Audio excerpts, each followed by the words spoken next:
The prophets like Krishna are not mentioned by name in the Holy Quran. So under what authority do we believe their prophethood? He says that the prophets like Krishna are not mentioned in the Holy Quran by name. So under what authority do we believe them to be prophets? What do you think, how many prophets came in the world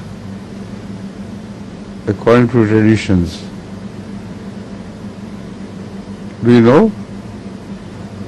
120,000? 24,000. 24? 24,000. 124,000. 124,000.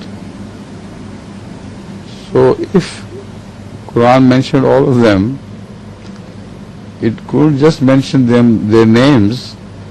It should have mentioned also some history where they appeared. So how big would the book Quran in that case? Can you realize?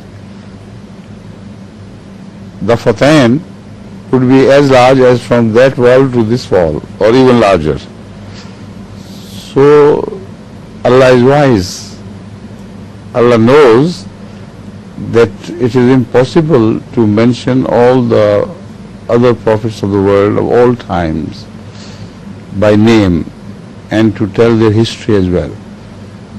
So Allah has very wisely chosen 25 prophets which are mentioned in the Quran, and they are chosen as such that their history applies to all of the prophets.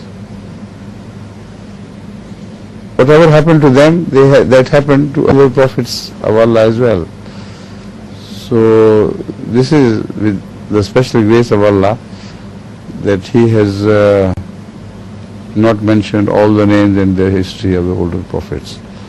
But in principle, Allah has said, as I have mentioned repeatedly before, أعوذ بالله من الشيطان الرجيم بسم الله الرحمن الرحيم إن من أمة إلا خلا فيها نذير. So if you do not believe in prophets of other nations at all, then where are they? Where have they gone? So it is impossible. If the Quran is right, then the original,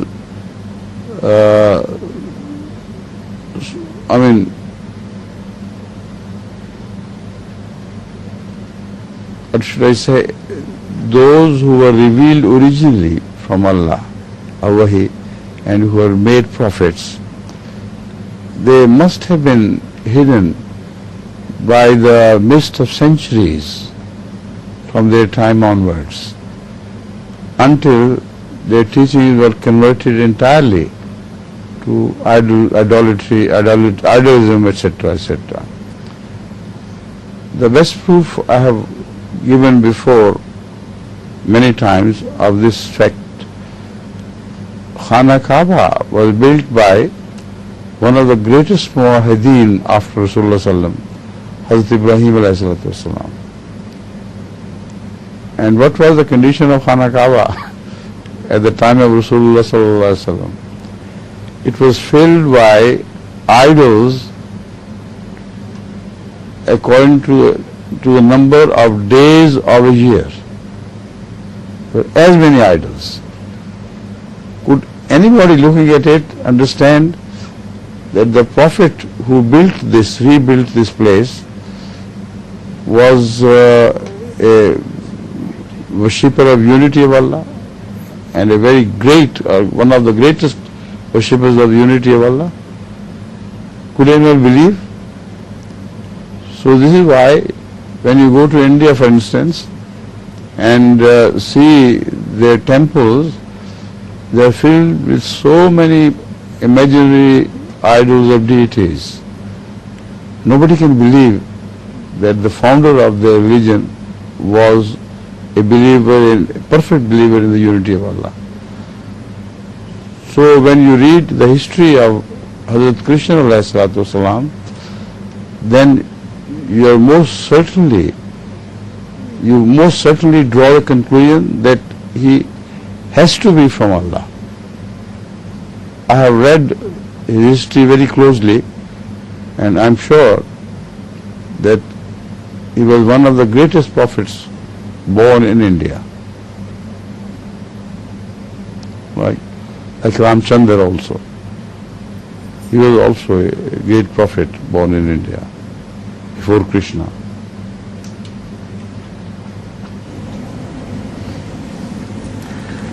Which particularly applies to the question of Hazrat Krishna alayhi salam being a prophet of Allah. There is a tradition of Hazrat Rasulullah sallallahu alayhi wa sallam which says, Kana fil hande nabiyun asfadullane ismuhu Kahan.